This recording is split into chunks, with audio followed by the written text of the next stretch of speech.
Assalamualaikum warahmatullahi wabarakatuh. Selamat pagi anak-anak semua. Materi yang Bapak jelaskan melalui video ini, kita akan membahas tentang cyanobacteria atau alga hijau biru. Loh Pak, kenapa sih disebut alga hijau biru? Nah, nanti kita akan kenalan nih sama alga hijau biru. Konsep pembahasan. Pembahasannya, maaf. Ciri-ciri, cara hidup dan habitat cyanobacteria. Yang seterusnya ada struktur dan fungsi cyanobacteria. Dan yang terakhir ada klasifikasi, bentuk, dan reproduksi cyanobacteria. Jadi, pada penjelasan Bapak kali ini, Bapak akan menjelaskan tentang ketiga pengelompokan materi ini. Jadi, silahkan bisa dicatat dan dipahami, karena ini adalah materi yang amat banyak. Next, selanjutnya. Cyanobacteria. Yuk, kenalan dulu nih sama cyanobacteria. Apa sih cyanobacteria itu? Cyanobacteria itu dikelompokkan dalam eubacteria karena termasuk prokariotik. Nah, jadi anak-anak sekalian, eubacteria kenapa kok dikelompokkan ke dalam prokariotik? Karena dia kan tidak memiliki membran sel, inti membran sel. Nah, selanjutnya cyanobacteria ini itu dikelompokkan dalam eubacteria karena ternyata setelah diklasifikasi, setelah diamati, cyanobacteria itu termasuk ke dalam golongan prokariot. Nah, padahal awalnya cyanobacteria ini termasuk ke dalam golongan protista atau salah satu organisme yang sifatnya eukariot. Tetapi karena perkembangannya zaman, perkembangannya ilmu peradaban manusia, cyanobacteria termasuk ke dalam golongan prokariot sehingga dia dimasukkan ke dalam eubacteria. Ini sudah Bapak jelaskan di pertemuan Monera 1. Nah, selanjutnya terdapat sejenis klorofil A dan karotenoid. Nah, klorofil A itu adalah sesuatu yang menghasilkan warna hijau. Jadi klorofil A itu senyawa yang dapat menghasilkan warna hijau.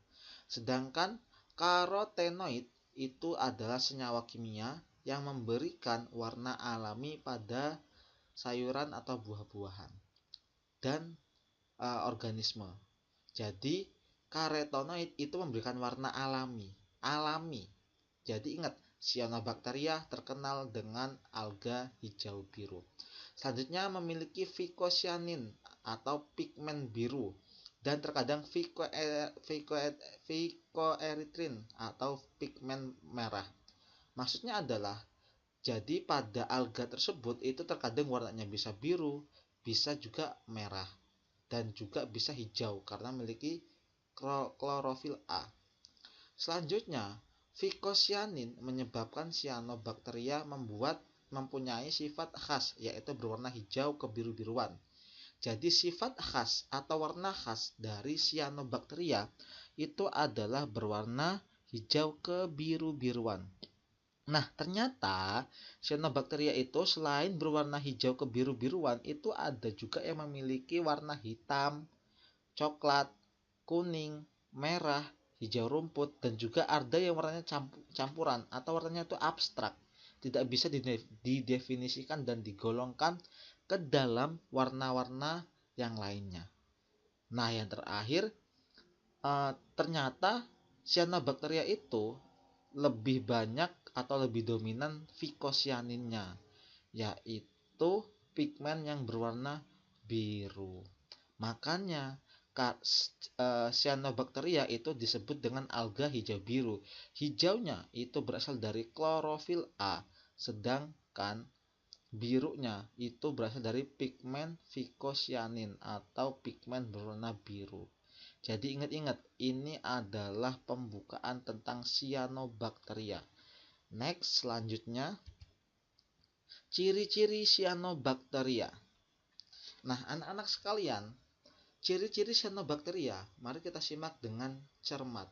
Yang pertama, prokariotik dan tidak memiliki flagella. Ingat ya anak-anak, prokariotik itu apa, flagela itu apa? Secara singkat, prokariotik adalah organisme yang tidak memiliki membran sel. Nah, selanjutnya flagela. Flagela itu bentuknya seperti ekor yang berfungsi untuk bergerak. Terus dinding sel terletak di antara membran sel dan selubung lendir.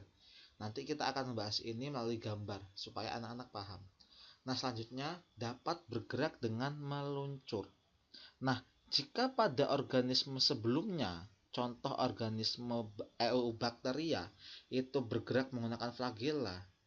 Nah, tetapi karena Cyanobacteria tidak memiliki flagela, maka dia bergeraknya secara meluncur, ya. Berarti kalau meluncur dia geraknya secara lurus begitu. Nah, selanjutnya dapat berkoloni dengan bentuk filamen, memiliki heterosista dengan spora yang istirahat atau disebut dengan resting spore. Nah, heterosista itu adalah sel yang lebih tebal dan tidak memiliki inti. Sedangkan apa sih yang dimaksud spora istirahat? Maksudnya adalah spora yang dindingnya sangat tebal dan di dalamnya itu berisi sel.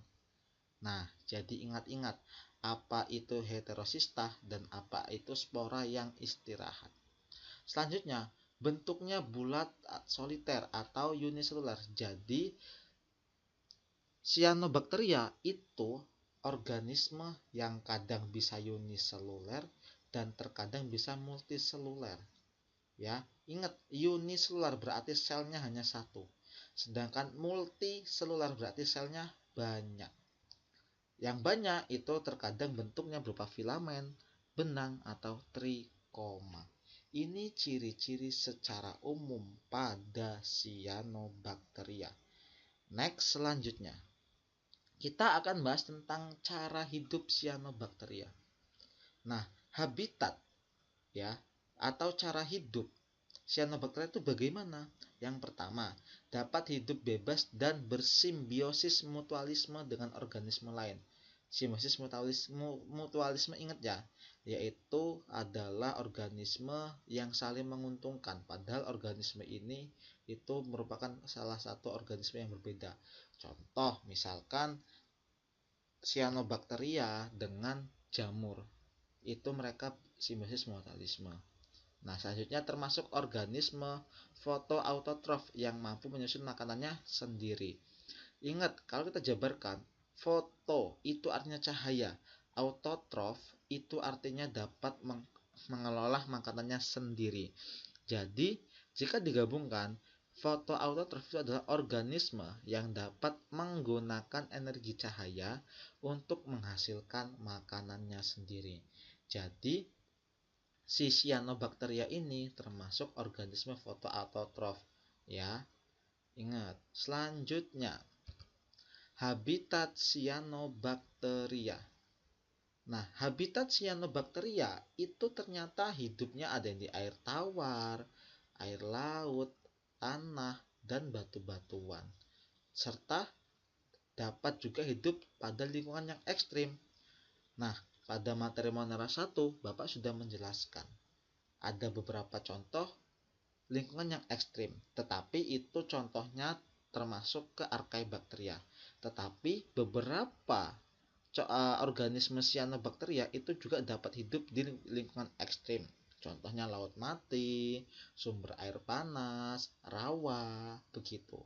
Nah, secara umum Cyanobacteria itu melimpah di perairan dengan pH netral atau perairan yang bersifat sedikit basah. Mungkin pH netral itu adalah habitat yang sangat tepat bagi Cyanobacteria. Nah, jadi ingat pH netral itu berapa? pH netral itu adalah 7, asam itu lebih dari 7. Asam itu kurang dari 7, sedangkan basa lebih dari 7 nilainya.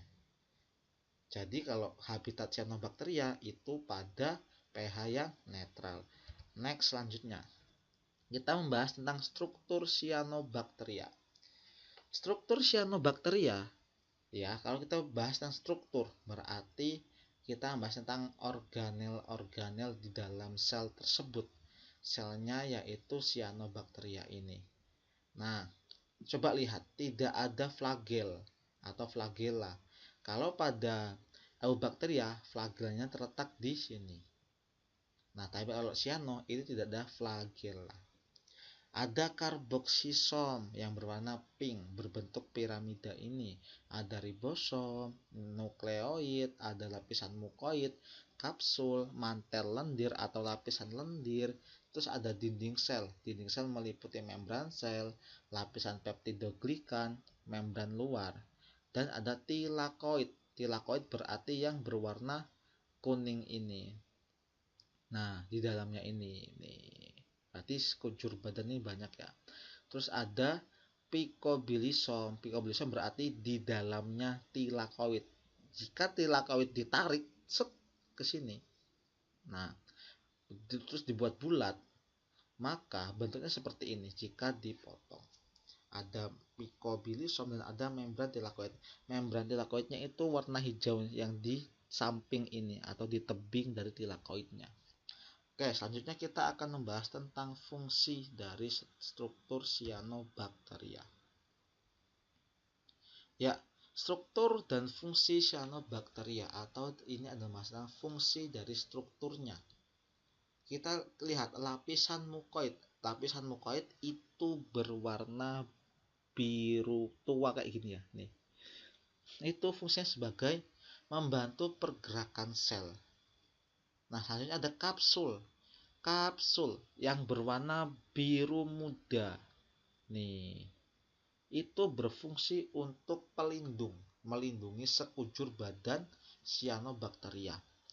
Terus ada mantel lendir, yaitu mencegah sel dari kekeringan, mempermudah gerakan sel osilasi atau disebut maju mundur dan lokomasi atau meluncur. Jadi osilasi artinya maju atau mundur, sedangkan lokomasi itu artinya meluncur. Nah, selanjutnya ada lapisan peptidoglikan. Lapisan peptidoglikan berarti yang ada di tengah sini. Itu fungsinya untuk memberi bentuk tetap pada sel, ya. Nah, selanjutnya membran sel itu berfungsi untuk mengatur keluar masuknya zat dari dalam sel. Membran sel, kita lihat membran sel yang berwarna biru tapi kecil ini ya. Soalnya kalau biru yang besar itu adalah peptidoglikan dan yang kecil kuning ini itu membran luarnya. Nah, berarti membran luarnya itu dia fungsinya melindungi si peptidoglikan dan membran selnya. Begitu. Terus ada vicobilisom.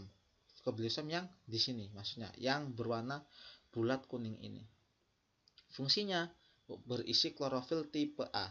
Ingat, klorofil tipe A itu menghasilkan warna hijau. Berarti vicobilisom ini itu isinya adalah klorofil tipe A yang dapat menghasilkan warna hijau.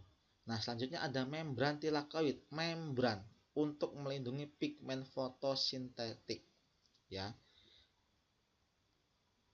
Membran tilakoid itu berfungsi untuk melindungi pigmen fotosintetik. Nah, maksudnya adalah membran tilakoid itu kan melindungi pigmen fotosintetik.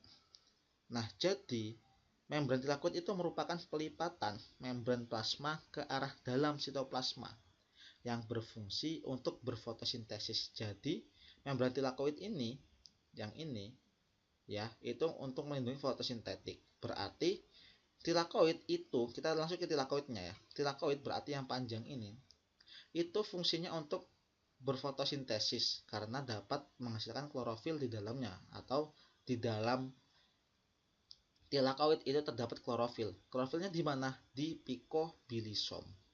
Jadi kegiatan yang ada dalam tilakoid itu merupakan kegiatan fotosintesis. Nah, selanjutnya yaitu ada karboksisom, yaitu organel sel. Ini karboksisom yang ini ya, yang berbentuk polihedral. Ya, polihedral kan bentuknya seperti siga 5 seperti itu ya.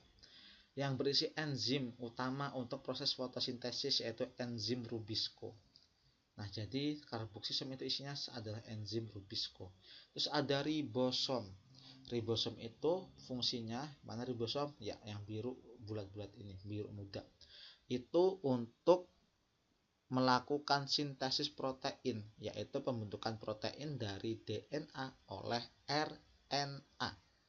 Selanjutnya ada nukleoid, ya, inti sel atau materi genetik untuk mengatur kegiatan sel.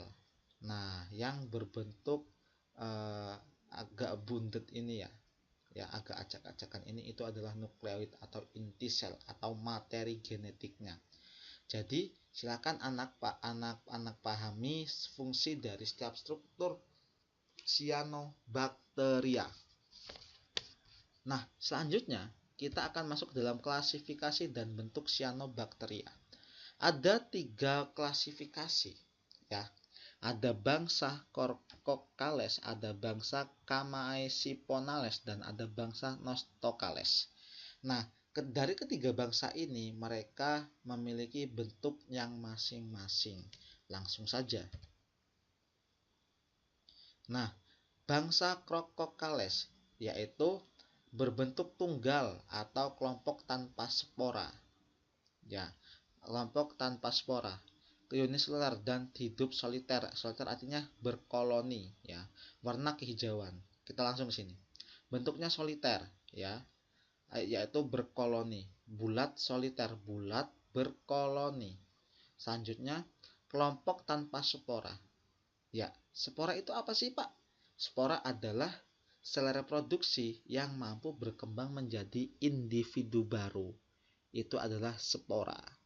Terus ada selanjutnya namanya dari organismenya yang bulat ini, bulat soliter, itu adalah Crococcus. Nah, selanjutnya ada bangsa Chamaecyponales.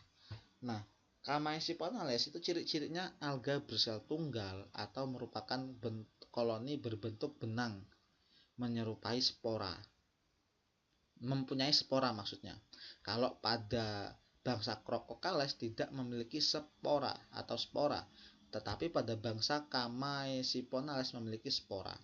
Benang-benang yang putus termasuk hormogonium. Nah, hormogonium. Nah, selanjutnya spora terbentuk dari isi sel yaitu atau endospora. Jadi spora yang ada di dalam contohnya Dermacarpoceae itu adalah berasal dari endospora.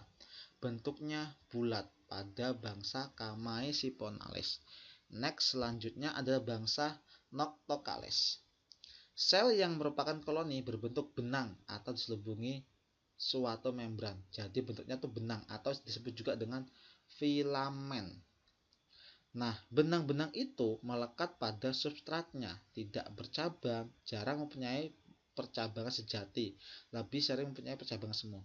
Jadi, si bangsa Noctocales ini itu tidak memiliki percabangan, berarti lurus, lurus, lurus ya, tidak memiliki cabang sama sekali. Misalkan awalnya lurus, nanti tiba-tiba belok, belok, tidak seperti itu. Dia lurus. Contohnya pada bangsa Noctocales itu ada Oscillatoria. Nah, benang-benang itu sangat selalu dapat membentuk hormogonium. Nah, next selanjutnya. Ya, ada 3 macam sel utama pada filamen. Filamen apa? Benang. Berarti dari bangsa Noctocales itu kan bentuknya seperti yaitu benang. Nah, ternyata pada benang atau filamen itu dibagi menjadi 3 sel utama. Ada heterokista, berarti yang ini. Ada akinet, berarti yang ini. Dan ada baeosit.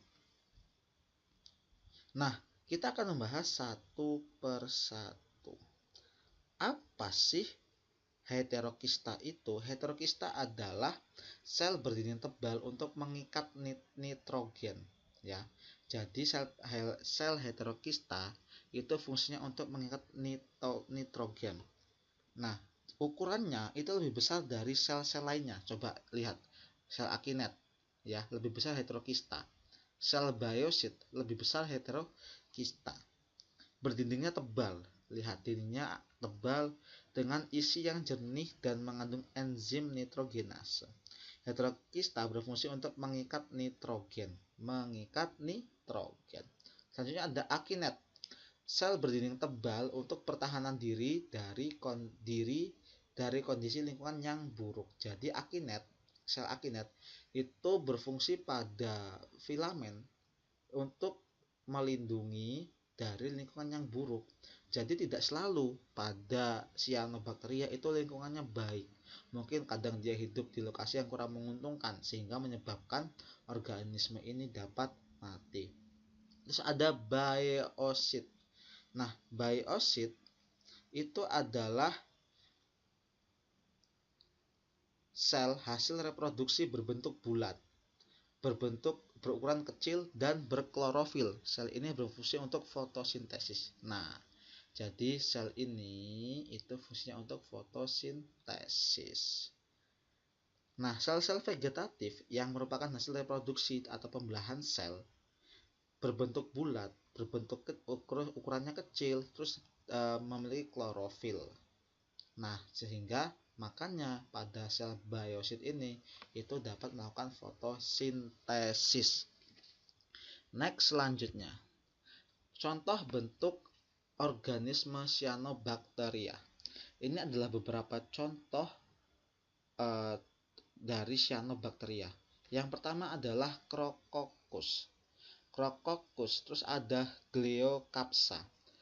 Kedua organisme ini kita lihat bentuknya bulat. Nah, jadi Crococcus dan Gleocapsa ini berbentuk bulat berkoloni karena mereka berkumpul, ya. Ini berkumpul juga, ini juga. Terus selanjutnya ada yang berbentuk koloni tetapi dia tidak bulat. Jika kita lihat koloninya itu banyak banget. Nih, ada mikrokistis. Dia bentuknya itu koloni. Selanjutnya ada yang berbentuk beruntai. Beruntai kita lihat, ya, saling sambung menyambung. Beruntai. Contohnya ada Anabaena dan Nostocomun. Itu bentuknya beruntai. Terus ada yang berbentuknya filamen atau benang, ada Oscillatoria dan ada Nodularia sp. Nah, jadi dapat disimpulkan dari ketujuh gambar ini memiliki 4 bentuk, ya. Ada bulat, ada koloni, ada beruntai, dan ada filamen atau benang. Jadi ingat-ingat. Next, selanjutnya kita masuk ke dalam reproduksi cyanobacteria. Ternyata reproduksi cyanobacteria itu ada 3, pembelahan biner, fragmentasi, dan spora atau pembentukan spora. Ingat tadi spora apa? Spora adalah sel reproduksi yang mampu berkembang menjadi individu baru. Kita akan bahas satu persatu.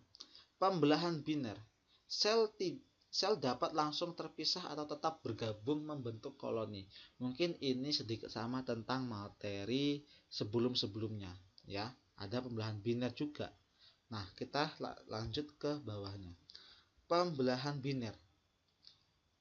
Kita lihat fokus. Ini sudah Bapak jelaskan di pertemuan sebelumnya. Dinding sel yang paling luar berarti dinding sel, terus yang berwarna coklat ini membran, yang berwarna hitam di bawah dinding sel itu ada membran sel, terus yang dalamnya itu ada nukleoid. Pada tahapan pertama, cyanobacteria itu akan mengalami pemanjangan sel. Pemanjangan nukleoid. Nah, selanjutnya nukleoid terbagi menjadi dinding sel dan membran sel dan akan membentuk septum atau sekat, ini sekatnya. Nah, selanjutnya karena sekat sudah terbentuk dan nukleoid sudah terbagi menjadi dua, ada ini dan ini. Nah, selanjutnya sekatnya itu akan memisah, ya, akan memisah. Tetapi mereka belum terpisah. Sekatnya baru terbentuk saja. Nah, selanjutnya terbentuklah dua anakan sel yang baru, sempurna. Dalam satu anakan sel terdapat satu nukleoid masing-masingnya. Sedangkan di dalam satu anakan sel ini mereka memiliki dinding sel, membran sel, dan nukleoid. Sama, ya, karena mereka adalah identik. Nah, selanjutnya kita lihat, perhatikan gambar yang berwarna hijau ini. Proses pembelahan biner pada Synechococcus, ya, ini salah satu spesies di Cyanobacteria, yaitu merupakan gagang hijau biru yang banyak ditemukan di laut. Awalnya dia satu, tetapi kita tidak dapat langsung melihat nukleoidnya karena nukleoid berada di dalam organisme ini. Mungkin terlihat masih utuh, tapi di dalamnya itu sudah terjadi pembanjangan nukleoid. Lalu terbentuklah septum dan terjadi sekat pemisah. Dan di sini itu sudah ada masing-masing satu nukleoid. Dan yang terakhir terbentuklah dua anakan sel. Tapi di sini mereka belum sepenuhnya terpisah. Ini fakta bahwa reproduksi pada Cyanobacteria dilakukan secara Synechococcus. Nah, selanjutnya fragmentasi. Apa sih fragmentasi itu? Reproduksi fragmentasi adalah reproduksi dengan cara memotong bagian tubuh, lalu bagian tubuh tersebut akan membentuk organisme baru. Nah, menarik nih. Ini bertolak belakang dengan manusia, hewan, dan lain-lain. Makhluk hidup contohnya manusia misalkan. Manusia, maaf sebelumnya. Misalkan kita memotong jari kita. Apakah jari kita akan tumbuh menjadi manusia lain? Oh, tidak mungkin. Tetapi pada Cyanobacteria itu sangat mungkin. Kita akan melihat di sini. Nah, ini ada nukleus atau inti, terus ada septa atau sekat, terus ada spiral kloroplas maksudnya. Ya, ini adalah kloroplas yang hijau silang-silang ini. Nah, lalu terbentuklah karena adanya septa atau sekat pemisah, terbentuklah dua anakan sel yang baru. Reproduksi vegetatif Cyanobacteria, yaitu ada fragmentasi, hanya terjadi pada Cyanobacteria yang bentuknya filamen atau benang. Jadi, fragmentasi tidak mungkin terjadi pada Cyanobacteria yang berbentuk bulat dan koloni misalkan, dan hanya terjadi pada Cyanobacteria yang berbentuk filamen. Contohnya, Oscillatoria, ada lempeng pemisah atau septa, ya, atau disebut juga nekridia, sekat lempeng pemisah. Ini dia.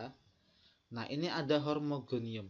Hormogonium itu apa? Hormogonium adalah setiap filamen yang terputus. Jadi, setelah terbentuk lempeng pemisah ini, maka akan dihasilkan hormogonium atau bagian tubuh yang terpisah.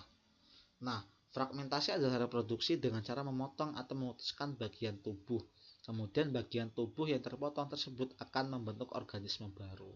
Nah, jadi ini satu organisme, lalu ini adalah organisme barunya. Begitu.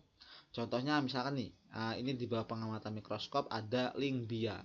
Kita lihat ada sekatnya atau lempeng pemisahnya. Nah, setelah itu akan terbentuk hormogonium. Begitu. Nah, selanjutnya ada reproduksi spora. Terjadi pada saat keadaan kurang menguntungkan dan akan membentuk spora yang merupakan sel vegetatif. Jadi, reproduksi spora dilakukan oleh Cyanobacteria itu saat kondisi lingkungan untuk melakukan reproduksi itu tidak menguntungkan atau merugikan si Cyanobacteria. Contohnya adalah Nostoc commune, ya. Kita lihat di sini. Akinet adalah bentuk istirahat yang sama, berfungsi seperti endospora pada kondisi lingkungan yang buruk. Ini akinetnya. Nih, Cyanobacteria akan membentuk spora atau akinet. Jadi akinet bahasa lainnya adalah spora. Selanjutnya, akinet adalah sel vegetatif karena penimbunan zat makanan, lalu akinet akan membesar dan menebal. Nah, akinetnya akan selalu terus membesar dan menebal. Dinding akinet tebal dan tersusun atas protein sehingga menyebabkan akinet tahan terhadap lingkungan yang buruk. Nah, ingat, reproduksi spora terjadi saat kondisi cyanobacteria dalam lingkungan yang kurang mendukung untuk melakukan reproduksi. Nah, dengan adanya akinet, maka cyanobacteria tersebut itu tahan terhadap lingkungan yang buruk. Saat lingkungan sudah aman, selanjutnya akinet akan tumbuh menjadi sel bakteri yang baru. Jadi akinet ini nantinya dia akan menjadi organisme baru saat lingkungannya sudah aman. Nah, ini dia akinetnya. Ini akinet, ini akinet, ini akinet. Saya ulangin. Reproduksi spora itu dilakukan oleh cyanobacteria saat kondisi lingkungan kurang mendukung. Nah, lalu terbentuklah akinet yang tahan terhadap lingkungan tersebut. Dan apabila lingkungan sudah aman, maka akinet tersebut akan membentuk organisme baru. Jadi, ingat-ingat ya anak-anak, ada reproduksi pembelahan biner, reproduksi fragmentasi, dan ada reproduksi spora. Atau ada yang menyebutkan juga reproduksi endospora. Itu sama saja.